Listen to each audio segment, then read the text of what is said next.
Years ago, I ran away from my psycho ex. Now they've tracked me down and I think they want revenge.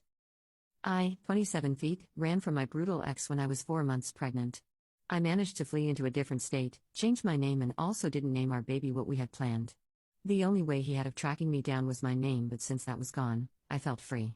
I had signed into domestic violence safe haven shelters to get into my own place and find a job. I had built a great life for me and my child. I had tried running from him multiple times over the course of a year, as it felt like my only way out, but he would always find me and throw me back. He made everyone think that when I don't take my depression meds, I act out and try to damage the relationship. The police ended up believing him and became of no help, thanks pigs. They brushed off all 4 of my cry for help calls as simple disagreements. I managed to pull together and save up 10 big ones in a bank account to fund my escape. My mom set this account up so that he wouldn't get suspicious or see how much money I had to my name. Both of my parents helped fund my great escape. Occasionally, my ex would get suspicious and ask where all my money was going, and I would pass it off as bills. Very few of my new friends know of my situation. These past 2 months I've been being watched by someone unknown. He's always wearing a baseball cap and sunglasses, a wannabe Joe Goldberg, but I could swear on my life it's my ex. There's been a few occasions where I ended up leaving work early due to having panic attacks from seeing the guy. He never interacts with me, only my coworkers. He waits until I'm out of earshot to speak to order, and he gives different names for his orders. My coworkers thought it was strange because he comes in almost every other week, for a week straight, and this has lasted 2 months now. He's always using different names. After this I went to the police station to speak with someone there who knows my situation, and he said he would have patrol officers drive by my house and keep a lookout. I've never seen him around my house or drive by it. I started getting letters in the mail, and I think they're from my ex. They never have a signature. The envelope only ever has my old name and new address on it. The letters consist of him saying I love you and miss you. It never goes into detail about who is writing them, but let's all take a guess, shall we? I took all these letters to my friend in the police, and he told me I need to find another place to stay for a while and file for a restraining order. Since then, I made a fake account and messaged one of my old friends. They said they was glad to hear from me, and are glad I'm okay. Apparently my ex has been trying to report us as missing, which I had already knew. He's still there working his old job, but he does go on week-long trips and nobody knows where he's going on them. What's keeping us from becoming a missing persons case is my mom. Police had contacted her and she told them everything. She showed them proof that I was in fact alive and doing well. She explained why I ran, but she said she wouldn't disclose my location. They ended up contacting me to confirm the story my mom gave them and eventually believed me. They asked me if I wanted to come back to file charges or a restraining order, but I declined as I want to stay where I'm at and to stay as far away as possible. Yesterday, I had missed my mailman and he left a slip that I need to sign for a letter. I haven't ordered or requested anything and I'm not on any government benefits or having any court case going on. I reactivated the fake Facebook and messaged my old friend again. She said she hasn't heard anything but she'll ask.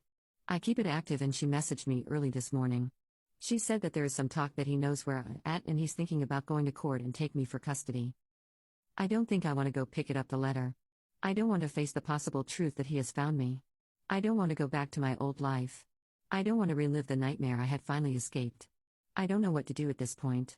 What the hell do I do? Update 1. I decided to just go to work. When I got to work, I was informed of a guy asking about me, who matched the description of my ex. They explained to him that I don't work there and threatened to call the cops if he comes back again. He threw a huge fit and left. Work kindly gave me permission to leave so I could seek legal help. I went to my cop friend who got me in contact with a few lawyers. I had spoken to one and he's taking my case. He filed stalking, harassment, and DV against him. He has also filed a CPO. They issued an warrant and cops are searching the area to find him. They all have his picture and name and aren't going to stop until they have him in custody. I sat and cried because this has been my life for the past 5 years since I ran that he's trying to ruin. Where I live they rule in favor of the mother when it comes to DV. Apparently since I left he was with someone that filed charges against him for DV and it got dropped.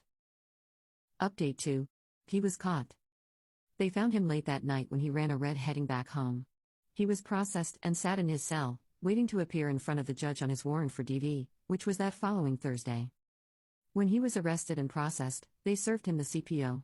As he was being processed, he obviously got a call. He had called his dad and told him everything. His dad told him he didn't raise a woman herder and he wasn't bailing him out. They also saw he had another warrant that had been issued a few days prior back home. Apparently, the girl he was with left him while he was away and pressed domestic violence charges against him as well. I'm not sure what they'll do with him now that he has charges in two different places or how that will work. He had to appear in front of the judge and said they were holding him on a $100,000 bond because they considered him dangerous and an extreme flight risk. He sat there until the following Tuesday when he was released to the other police department that had contacted them to let them know. He is now currently up there, waiting for his bond to be set. They said he's most likely not getting one from them but will sit there. He was made to serve 30 days in jail on his warrant back home. Cops had said he probably won't be let loose pending both trials due to the circumstances surrounding his case and him being extremely dangerous while being a flight risk. They are going to do their best to keep him in jail until his convictions in both cases. He has a CPO issued against him in both. I asked them to keep my name redacted out of everything just in case this breaks to the media. I have purchased a lethal weapon, bear spray, and other forms of protection. We have moved and are still in contact with a cop that I was friends with. For the first time in a long time, I finally feel free and I can live without fear. Update 3. I heard today that they have found witnesses to his actions that can account for the other girl's experience. Since this came to light, he has changed his plea in both cases to guilty. They aren't going to have a trial for either of the cases, just a court date for sentencing. I believe he knew he was fricked when witnesses were mentioned. He has gotten sloppy with his nasty actions the last few years. I hope he rots. Final update.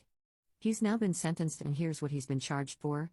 2 counts of felony stalking, 2 counts of harassment, 2 counts of domestic violence, 2 counts of felony assault, 1 count of child endangerment and 1 count of resisting arrest.